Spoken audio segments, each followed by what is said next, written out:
Assalamualaikum warahmatullahi wabarakatuh. Bagaimana anak-anak? Keadaan kalian semuanya sehat walafiat, tetap semangat dalam masa pandemi seperti ini. Marilah pembelajaran ini kita awali dengan ucapan Bismillahirrahmanirrahim. Semoga apa yang kita pelajari hari ini mendapatkan manfaat dan barokah dari Allah Subhanahu wa taala. Ala hadinya al-Fatihah. Bismillahirrahmanirrahim. Maliki yaumiddin.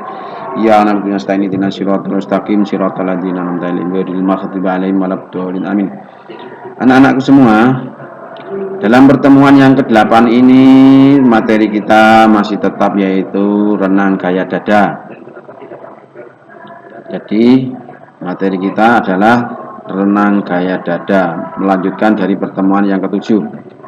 Nah, dalam pembelajaran renang gaya dada ini ada beberapa tujuan. Di antara satu, kamu semua bisa menjelaskan pengertian renang gaya dada. Jadi setelah pembelajaran ini minimal kalian ngerti apa sih renang gaya dada itu.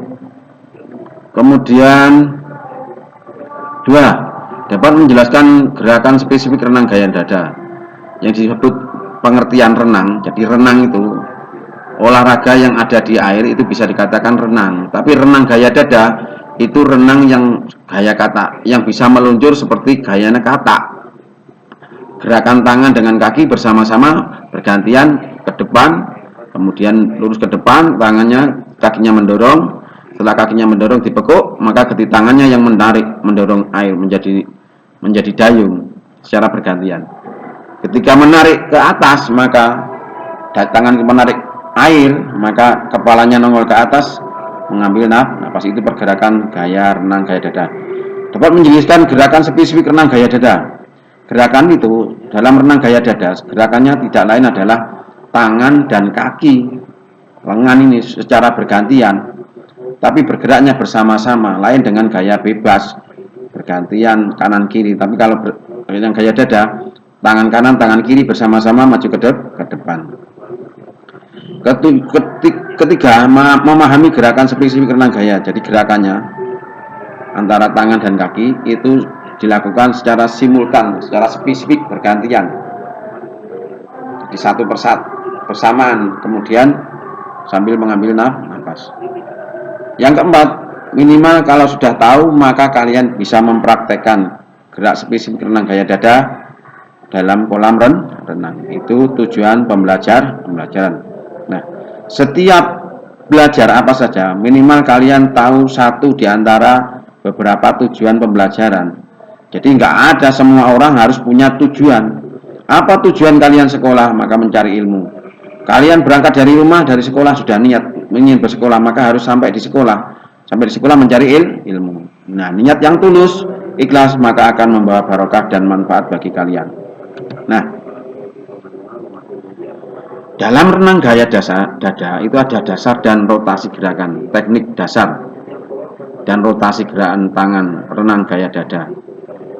Teknik dasarnya yaitu teknik menarik dan mendorong tangan. Jadi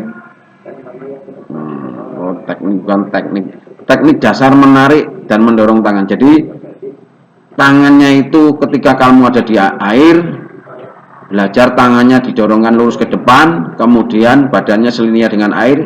Setelah tangannya lurus, maka biar nggak tenggelam, tangannya digerakkan ke bawah bersama-sama mendayung ke samping atau ke bawah ini juga boleh, ke samping juga bisa, bergantian dengan kaki.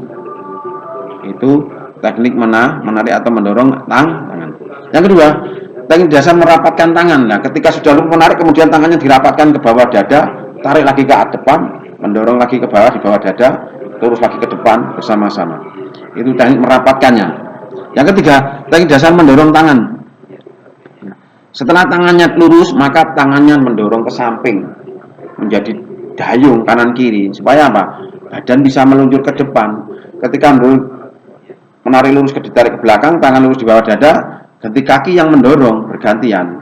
Itu teknik gerakan gaya renang dada. Mendorong kaki dan mendorong tangan namanya.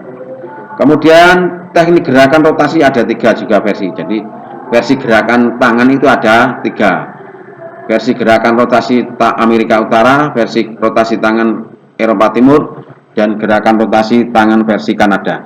Hampir semuanya sama, tapi yang termasuk yang paling bagus adalah versi gerakan rotasi versi Kanada. Karena apa? Lebih efektif, lebih cepat. Itu. Kalian bisa baca, kalian bisa pelajari di buku kalian. Ya. Dari versi-versi itu. Kemudian setelah itu tahu tekniknya, tahu dasarnya, maka kalian harus belajar berenang. Sewaktu-waktu kalian belajar berenang di mana? Di kolam renang.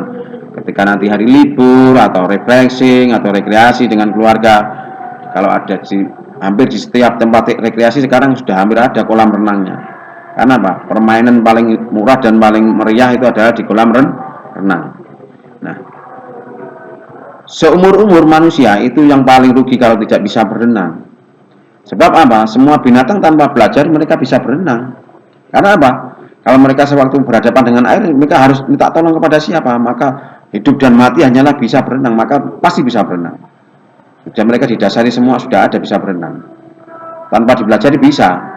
Tapi apa? Terbatas waktunya. Tapi manusia kalau nggak mau belajar, tidak ada batas waktunya.